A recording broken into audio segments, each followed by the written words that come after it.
sur ce même type d'événement de par le monde. Il n'y a jamais eu, hélas, autant de violence et de souffrance de par le monde. Mais nous devons aussi ne pas rester tristes et nous réjouir, parce que lorsque l'ennemi se déchaîne, rappelez-vous, c'est que le royaume approche et que ça ne lui plaît pas. Si les bonnes choses n'approchaient pas, l'ennemi n'aurait pas besoin de se déchaîner. L'ennemi se déchaîne quand le royaume approche. Alors de ça, il faut se réjouir. Et il faut se réjouir particulièrement parce qu'aujourd'hui, notre famille chrétienne s'est agrandie d'un membre. Nous avons baptisé Anne, qui a souhaité rejoindre la foi orthodoxe, qui n'était pas baptisée, bien sûr, une adulte, et qui a choisi la foi orthodoxe pour être dans l'union avec son ami Paul, qui a été reçu dans la foi orthodoxe, qui a été chrismé il y a quelque temps. Et peut-être chemineront-ils vers ce très beau sacrement du mariage, du couronnement. Mais nous devons nous réjouir pour ce merveilleux baptême, pour cet élément rajouté dans la famille du Christ, pour cet élément supplémentaire, complémentaire. Et nous devons nous réjouir aussi pour la présence de nos frères de Toulon, puisque à l'occasion de cette fête, le triomphe de l'orthodoxie, nos frères de la paroisse de Toulon ont pris l'heureuse habitude de se joindre à nous. Et bien sûr, inutile de dire qu'ils sont les bienvenus, ils sont chez eux. Nous sommes très heureux de cette présence et de montrer une famille unie, forte. Et nous, dans notre réjouissance, n'oublions pas de prier particulièrement, car il en manque un de Toulon aujourd'hui, qui n'est pas là. C'est Jura, le Zapolski, le starost de la paroisse de Toulon. Il a connu la semaine dernière quelques difficultés du même type que celles que j'ai connues il y a quelque temps. On lui a mis un petit bout de métal dans les artères coronaires. Bon. Et espérons que Dieu l'aide à surmonter cette épreuve pour le bien de toute la paroisse, sa paroisse et de notre famille chrétienne. Aujourd'hui, nous fêtons une fête particulière, le triomphe de l'orthodoxie. Triomphe de l'orthodoxie, alors les autres, c'est rien du tout. C'est pas tout à fait ça. Ça sonne un peu comme ça, et pendant longtemps, beaucoup l'ont fait valoir comme ça, le triomphe de l'orthodoxie sur les autres. Alors, c'est pas tellement sur les autres, c'est sur les fausses idées. Le triomphe de l'orthodoxie, c'est le triomphe de la pureté de la foi sur d'autres formes de foi qui s'en étaient écartées. Il faut plutôt l'énoncer comme ça. Et cette fête se célèbre toujours lors du premier dimanche du Grand Carême. Donc nous sommes entrés lundi dernier dans le Grand Carême. Il y a eu ici, tous les 4 premiers soirs de la semaine, la lecture du très beau canon de Saint-André de Crète, canon pénitentiel, pour cette entrée en Carême. Et aujourd'hui, c'est le premier dimanche du temps de Carême, les 40 jours qui vont nous séparer de l'entrée du Seigneur à Jérusalem et qui vont nous approcher de la Pâque. Alors le Carême, c'est un temps de préparation, c'est un temps, comme je disais, de mise à l'épreuve aussi. C'est un temps de mise à l'épreuve. Et quel plus beau moment, quel meilleur moment avoir choisi pour se faire baptiser que cette entrée en Carême. L'entrée dans le Carême avec le Christ. Vous allez pouvoir, Anne, et nous avec elle, nous aussi, va pouvoir, Anne, suivre le Christ, accompagner le Christ au désert pendant ces 40 jours. Accompagner au désert, alors nos frères le faisaient physiquement, c'est une expression qui est restée, ça, accompagner au désert pour désigner, signifier une retraite spirituelle, pour désigner le temps de Carême. Et c'est pour ça que ce mot désert est resté d'ailleurs pour les monastères. Les monastères, on les appelle des déserts. Un moine n'est pas allé au désert, il s'est retiré dans un monastère. C'est un temps de retraite, c'est un temps de concentration, c'est un temps pour le repentir. Alors, on ne va pas répéter tout ce qu'on a dit à propos du carême. Qu'est-ce que c'est que le carême? Le carême, ce n'est pas forcément seulement suivre des recettes précises de jeûne. Je ne mange pas de ceci, je ne mange pas de cela. Cela, on peut manger, ça, on ne peut pas. À tel moment, ou pas à tel moment, ou faire telle prière, à tel moment. Oui, il faut suivre la règle, mais ça ne suffit pas. Celui qui aura suivi la règle à la ligne, s'il n'a fait que ça, son carême n'aura servi à rien. Ça ne suffit pas. Le carême, c'est une conversion du cœur. C'est vraiment une conversion du cœur. C'est vraiment une prise de conscience de tous ces défauts, de toutes ces fautes, de toutes les fois où on a été lâche, de toutes les fois où on a été faible et on a cédé à la tentation, cédé aux mauvaises propositions. C'est la prise de conscience de tout ça et le rétablissement dans une ferme intention de ne plus le faire, de combattre un vrai repentir, se remettre sur la bonne pente, de se remettre en bonne santé, non pas que physique. Un père, hier, lors de la cérémonie de l'huile sainte, Saborovanie, который совершали в Marignane, que nous avons accompli hier à Marignane, faisait remarquer qu'aujourd'hui, on n'a jamais vu sur Internet autant de gens qui proposent des sortes de recettes de remise en forme, de jeûnes comme ceci, de jeûnes comme cela. Et il y a beaucoup de gens qui font du business sur des jeûnes, proposer aux gens des façons de jeûner pour se remettre en forme. J'ai remarqué que l'Église orthodoxe, depuis des siècles et des siècles, propose à ses membres des jeûnes, puisque si nous suivons à la lettre, nous jeûnons à peu près la moitié de l'année, 180 jours par an, si vous observez les règles de jeûne et de carême. Bon, c'est pour dire que ça ne suffit pas. Il est important de soigner le corps, soit en suivant les règles de l'Église, soit en suivant les règles que propose, les règles de carême que propose l'Église, soit en suivant d'autres règles. Soigner le corps. On doit prendre un soin particulier du corps, car notre corps ne nous appartient pas. Notre corps appartient au Christ. C'est la création. Le Christ a créé le monde et au centre du monde. Il a mis Adam. Il a mis l'homme. L'homme est au centre de la création. Et l'homme doit bien avoir conscience, ça s'en rappeler, et considérer sa personne comme telle, centre de la création, et la respecter en tant que telle. On doit respecter sa personne. Donc prendre soin de la façon que vous voulez. Il n'y a pas une seule règle, il y en a plein. Aujourd'hui, on vous en propose sur Internet et partout. L'Église vous en propose, on vous en propose sur Internet. Mais l'important, c'est de trouver sa règle, adapter son régime à ce qu'il faut pour chacun. Il n'y a pas un seul carême, un seul jeûne pareil à l'autre. Chaque jeûne doit être adapté à chacun. Il y en a qui ne peuvent pas faire des travaux. Il y en a qui font des travaux physiques qui ne peuvent pas jeûner, parce qu'ils ont des professions, des métiers qu'ils ne peuvent pas arrêter pour nourrir leur famille, qui sont des travaux lourds, physiques. Ceux-là ne doivent pas jeûner. Ceux qui sont malades, les vieillards, les femmes enceintes, ne doivent pas jeûner. Zapréchément. Parce qu'ils se détruiraient la création, l'œuvre de Christ. Les autres doivent jeûner à leur mesure. Ceux qui ont la possibilité de suivre une vie monastique en retrait du monde, sans agitation, sans stress. Eux, oui, peut-être pourront-ils faire un jeûne total. Mais les autres, vous avez des activités, nous avons tous des activités, nous devons adapter.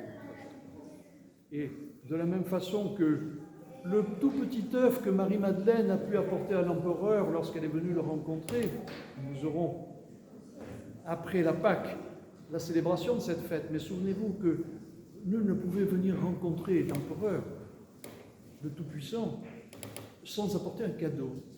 Eh bien, le petit cadeau d'un petit œuf, pour la pauvre qu'elle était plus important que des cadeaux très riches de l'or et des biens que d'autres pouvaient apporter. Ce n'est pas la valeur absolue du cadeau qui est importante, c'est sa valeur relative, la valeur par rapport à celui qui vit. Alors votre petit jeûne, votre petit effort aura plus de prix s'il l'est fait sincèrement et profondément que les plus grands exploits ascétiques, les plus grandes privations que vous pourriez vous imposer, mais qui peut-être seraient un peu creuses. Alors aujourd'hui, nous célébrons la triomphe de l'orthodoxie. Juste 2 mots sur cette fête, parce que nous avons une nouvelle arrivante, et donc que je recommande à toute la communauté pour l'aider, lui apprendre, l'instruire dans la pratique de la foi orthodoxe et dans l'esprit de notre tradition chrétienne. Eh bien, le triomphe de l'orthodoxie, pourquoi ça s'appelle comme cela? parce qu'on commémore la fête, cette fête commémore un événement important au 8e siècle, fin 8e, début 9e, du triomphe des iconodules sur les iconoclastes. C'est-à-dire pendant longtemps, les frères orthodoxes se sont déchirés, comme parfois, hélas, et ils ne savent que trop bien le faire, hélas, hélas. Et aujourd'hui, on en voit encore un exemple, et on souffre encore de ces traces. Mais pendant longtemps, ils se sont disputés sur la validité de la représentation des images. Peut-on représenter la divinité? Peut-on représenter la divinité? Eh bien, après de longues bagarres, le concile de Nicée a... On expliquera après pourquoi c'est l'autorité, c'est seul le concile qui a l'autorité, pas une personne. Le concile de Nicée a fait valoir le droit à la représentation de la divinité. Donc, de là vient le droit des icônes, le droit de présence des icônes à l'Église, le droit des icônes comme objet de prière et objet d'intercession. Pourquoi? Parce que si le Christ lui-même n'a pas refusé, n'a pas dédaigné la forme de l'homme, si la divinité n'a pas dédaigné la forme de l'homme, c'est ce que le Christ a fait en s'incarnant, eh bien il n'y a pas d'indignité à représenter cette forme, qui est que le Christ lui-même n'a pas dédaigné. Donc c'est de là que c'est le principe d'installation, c'est de là que vient le triomphe de l'orthodoxie, c'est-à-dire le triomphe des iconodules. Ceux qui souhaitaient pouvoir vénérer les icônes ont gagné, et c'est depuis ce concile-là donc c'est répandu partout, c'est confirmé la pratique de la vénération des icônes. Pourquoi? Je le répète, sur ce principe, c'est fondé sur le principe de l'incarnation. Et voilà comment, à cette époque-là, c'est bouclé les principes de base de notre foi, que chacun peut emporter avec lui, son catéchisme. Vous l'avez dans la main, le catéchisme. Le catéchisme contient les principes fondamentaux et suffisants, à la limite, de la foi orthodoxe, de la foi chrétienne. Un Dieu en 3 personnes, le Père, le Fils et le Saint-Esprit. Vous avez remarqué beaucoup ce signe comme ça, avec les 3 doigts joints. Pour ne jamais oublier que le cœur de la foi chrétienne, c'est le Père, le Fils et le Saint-Esprit, 3 en 1. Quand on voit l'un, on voit l'autre. Ce sont des personnes qui nous apparaissent différentes, mais ce ne sont pas des personnes séparées. C'est pour ça qu'on a inventé le mot hypostase. En fait, quand on voit l'un, il y a l'autre dedans. Ils sont unis, bien que pouvant se manifester de façon différente. Et dans votre main, il reste 2 doigts. C'est la pleine nature divine du Christ et la pleine nature humaine. Avec ça, vous savez tout, vous pouvez partir en voyage. Le Christ, c'est fondé sur l'incarnation du Christ que les icônes ont acquis définitivement leur légitimité comme support de nos prières, bien sûr. Nous n'adorons pas le bout de bois, nous vénérons le Christ. Et comme je disais au début, le triomphe de l'orthodoxie, ça sonne un petit peu... parfois, certains décèlent un peu d'orgueil. Nous sommes meilleurs, nous avons triomphé, nous sommes meilleurs que les autres qui sont moins bons. C'est pas tellement ça. C'est le triomphe de l'idée juste par rapport aux idées déviantes qui le sont moins, avec lesquelles il y a eu ce conflit-là. Et l'orthodoxie ayant triomphé, l'orthodoxie est considérée comme ça, comme la juste foi chrétienne. La juste expression est pleine de la foi chrétienne. Donc ça veut dire que celles qui sont différentes, qui ne sont pas dans l'orthodoxie, le sont moins. Et à ce sujet-là, l'orthodoxie, de ce point de vue-là, a une grande mission, j'allais dire, a une grande responsabilité plutôt, vis-à-vis du monde. Une grande responsabilité vis-à-vis du monde. L'orthodoxie ayant triomphé, elle n'a pas pour autant le devoir d'écraser les autres, mais au contraire, humblement, de montrer la lumière, de montrer comment il faut se considérer, de montrer la vraie foi, par l'exemple. Par l'exemple. Et non pas en triomphant, nous sommes les meilleurs, mais en montrant notre humilité, l'humilité que nos pères nous ont toujours enseignée. Humilité, smilité. Soyez humbles, ne vous glorifiez pas. Seul le Christ est digne de gloire, mais pas nous. Donc le triomphe de l'orthodoxie, si l'orthodoxie a triomphé à ce moment-là, oui, c'est juste, mais c'est le Christ qui triomphe, et c'est pas nous qui devons nous montrer supérieurs aux autres. Nous aurions tout raté. Nous serions aussi bas que ceux que nous considérons bas. Nous devrions nous tenir dans la même considération. Alors, comme toujours, soyons humbles, soyons à notre place, accomplissons notre tâche de chrétien, faisons notre salut, et tout le reste viendra de surcroît. Et tout le reste sera donné par effusion autour de nous, sans que nous ayons à le chercher. En particulier, je dis ça aujourd'hui, ici, en Occident. Et je dois vous rapporter une fois de plus des paroles d'une moniale que j'ai eu l'occasion de rencontrer à Jérusalem il y a longtemps, c'était en 75, je ne sais pas très bien compter, vous ferez le calcul. Et j'ai eu l'occasion de rencontrer Mère Barbara au couvent de Gethsémani, qui est une russe, un couvent russe de femmes.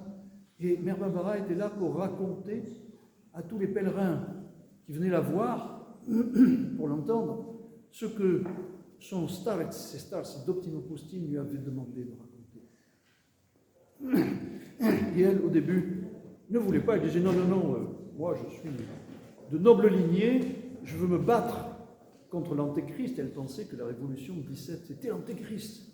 Et les stars d'Optimopoustine lui ont dit non, ce n'est pas l'Antéchrist, ce n'est pas encore l'Antéchrist, tu ne te battras pas. Et voilà, ta vie, ça sera ça, tu iras là, tu ne montres pas. Elle ne voulait pas, bien sûr, de sang très chaud, elle voulait se battre. Et puis, il est arrivé ce qui, les stars, il leur avait dit.